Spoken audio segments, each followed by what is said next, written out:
இறையேசுவில் பிரியமான சகோதர சகோதரிகளே, நமது ஆண்டவர் இயேசு கிறிஸ்துவுடைய திருப்பெயரால் உங்களுக்கும் உங்கள் குடும்பத்தில் இருக்கிற அனைவருக்கும் அன்பும் சமாதானமும் மகிழ்ச்சியும் உண்டாவதாக. அன்புமிக்கவர்களே, பிப்ரவரி மாதம் 24 சகாய அன்னைக்கான ஒப்பு கொடுக்கப்பட்ட ஒரு நாள். இந்த அருமையான தினத்தில் நம்முடைய திருத்தந்தை போப் பிரான்சிஸ் அவர்களுக்காக ஜெபிக்க உங்களை அன்போடு அழைக்கின்றேன். 7வது நாளாக நான் தொடர்ந்து உங்களிடத்தில் அவருக்காக ஜெபிக்க அழைக்கின்றேன். மருத்துவர்கள் ஓரளவு ஒரு நம்பிக்கை கொடுக்கிறார்கள். உடல்நலம் கொஞ்சம் தேறி வருகிறது என்று தொடர்ந்து விடாமுயற்சியோடு நம்பிக்கையோடு நம்முடைய திருத்தந்தைக்காக ஜெபிக்க வேண்டியது நம்முடைய கடமை. அன்புமிக்கவர்களே, இப்படிப்பட்ட ஒரு துயரமான அல்லது வருத்தமான ஒரு சூழலில் கத்தோலிக்க திருச்சபையில் ஒரு சில குருக்கள் இந்த விளம்பர உலகம் செய்வது போல அடுத்த திருத்தந்தை யார் அப்படி என்கிற ஒரு பேச்சில் அல்லது வீடியோ வெளியிடுவதில் ஈடுபட்டு இருக்கிறார்கள். மனசுக்கு கொஞ்சம் வருத்தமாக இருக்கிறது. இது என்னுடைய தனிப்பட்ட கருத்து. இப்பொழுது வேதனையில் இருக்கிற, துன்பத்தில் இருக்கிற, நோயுற்று இருக்கிற திருத்தந்தைக்காக ஜெபிக்க வேண்டிய நம்முடைய கடமை.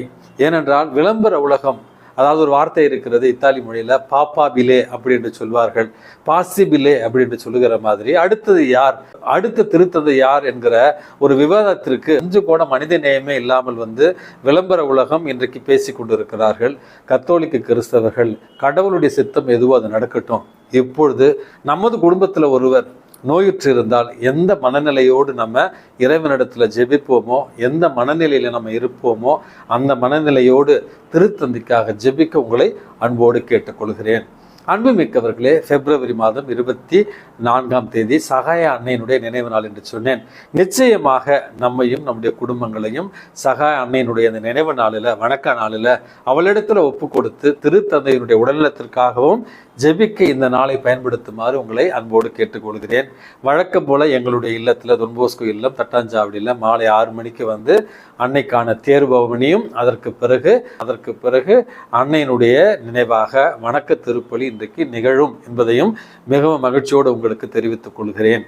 பிப்ரவரி மாதம் 24 தாயாம் திரு அவை நினைவு கூறுகிற புனிதர் என்பவர் புனித செசாரியூஸ் அப்படி என்பவர். இவருடைய தந்தை புனித பெரிய கிரகோரியார், இவருடைய தாய் புனித நோன்னா என்று சொல்லப்படுகிறவர், இவருடைய சகோதரர் புனித கிரகோரியார். ஆகவே குடும்பத்தில் இருக்கிற பெற்றோர்கள், அண்ணன், தம்பி எல்லாமே புனிதர்களாக வாழ்ந்த குடும்பம் தான் இந்த புனித செசாரியூஸனுடைய குடும்பம். திருச்சபையினுடைய வரலாற்றில் வேத கலாபணி காலத்தில் 4வது நூற்றாண்டில் வாழ்ந்தவர் தான் இந்த புனித செசாரியூஸ். இயல்பிலேயே அறிவுத்திறனும் ஞானமும் கொண்டவராக இருந்த ஒரு காரணத்தினால் மருத்துவம் படிக்கிறார்.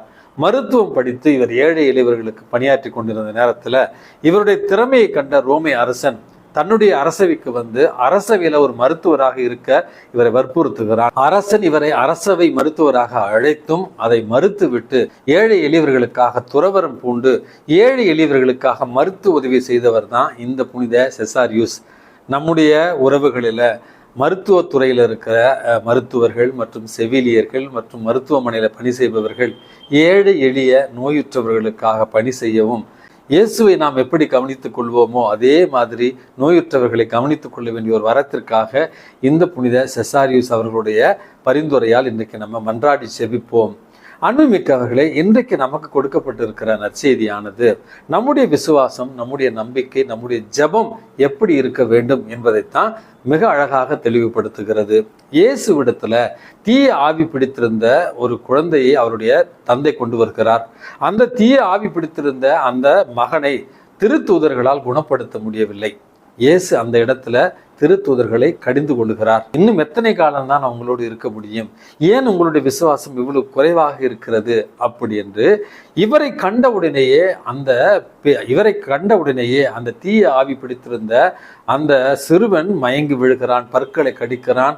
பரிவு கொண்டு என்னுடைய குழந்தையை குணப்படுத்த இயலுமா அப்படி என்கிற ஒரு கேள்விக்குத்தான் நமது ஆண்டவர் இயேசு கிறிஸ்து இயலாமலா அப்படி என்று கேட்டுவிட்டு நம்புகிறவருக்கு எல்லாம் நிகழும் என்று சொல்லுகிறார். அந்த இடத்துல அந்த சிறுவனுடைய தந்தை என்னுடைய நம்பிக்கையை மிகுதிப்படுத்தும், நான் நம்புகிறேன் அப்படி என்று ஆண்டவரிடத்துல நம்பிக்கையை மிகுதிப்படுத்த கேட்ட ஒரு செயலையும், இன்றைக்கு அந்த குழந்தையிடமிருந்து தீய ஆவியை விரட்டி அடித்த ஒரு நிகழ்வையும் தான் நற்செய்தி வாசகமாக நம்ம வாசிக்கிறோம்.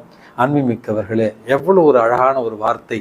உம்மால் இயலுமா அப்படி என்று அந்த தந்தை கேட்டதற்கு இயேசு சொன்ன பதில், இயலாமலா? நம்புகிறவருக்கு எல்லாம் நிகழும் என்று நமது ஆண்டவர் இயேசு கிறிஸ்துவே சொல்லுகிறார். ஆகவே அன்புமிக்கவர்களே, நம்பிக்கை உள்ளவர்களுக்கு அதிசயங்கள் அன்றாடம் நிகழ்ந்து கொண்டுதான் இருக்கும். மனித இயல்பின் காரணமாக பல நேரங்களில் இன்றைக்கு முதல் வாசகத்தில் நம்ம பார்க்கிறோம், ஞானத்தின் ஊற்று இறைவன். இறை வார்த்தையில தான் அந்த ஞானம் இருக்கிறது. அந்த ஞானத்தை நாம் அடைவதற்கான வழி இறைவனுடைய திரு நியமங்களின்படி நடப்பது, நம்பிக்கையோடு இருப்பது. ஆகவே அன்புமிக்கவர்களே, இறைவனுடைய ஆசீர்வாதத்தை நாம் பெற வேண்டும் என்றால், நம்பிக்கையை முழுவதுமாக நம்ம உணர வேண்டும் என்றால், இறைவனுடைய வார்த்தையை கேட்டு அவருடைய கட்டளைகளின்படி நடந்து அவர் மீது நம்பிக்கை கொண்டால் நம்முடைய வாழ்விலும் எல்லாம் நிகழும் என்கிற அழகான செய்தியைத்தான் இன்றைக்கு இறைவன் நமக்கு தருகிறார். நம்முடைய வாழ்க்கையில நம்பிக்கை குறைந்து போகிற நேரத்துல, நம்பிக்கையில சோர்வடைந்து போகிற நேரங்களில் எல்லாம், இறைவா எங்களுடைய நம்பிக்கையை நீர் மிகுதிப்படுத்தும் என்கிற வார்த்தையோடு இறைவன் மீது நம்பிக்கை கொண்டு விசுவாசத்தோடு ஜெபிக்கத்தான் இறைவன் அழைப்பு விடுக்கிறார்.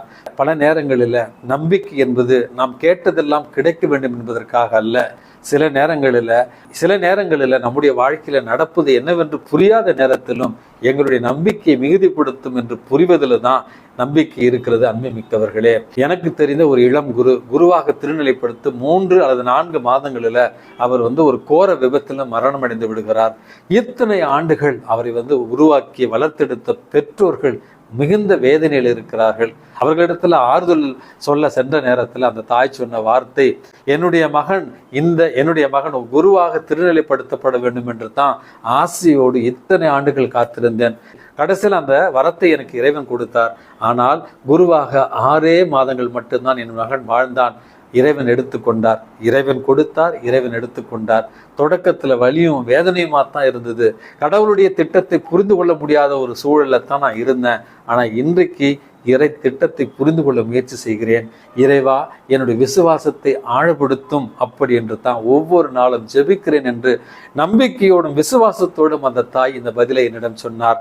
அன்புமிக்கவர்களே, நம்முடைய ஜெபங்கள் சில நேரங்களில் கேட்கப்படாமல் இருந்தாலும் இல்லை என்று இறைவன் சொல்லுகிறார் என்கிற அழகான பதிலாக அதை ஏற்றுக்கொண்டு நம்முடைய வாழ்க்கையில இறை திட்டம் நம்மில் நிறைவேறவும், நம்முடைய வாழ்க்கையில விசுவாசம் மிகுதிப்படுத்தவும் இறைவனிடத்தில் இன்றைக்கு மன்றாடி செபிப்போம்.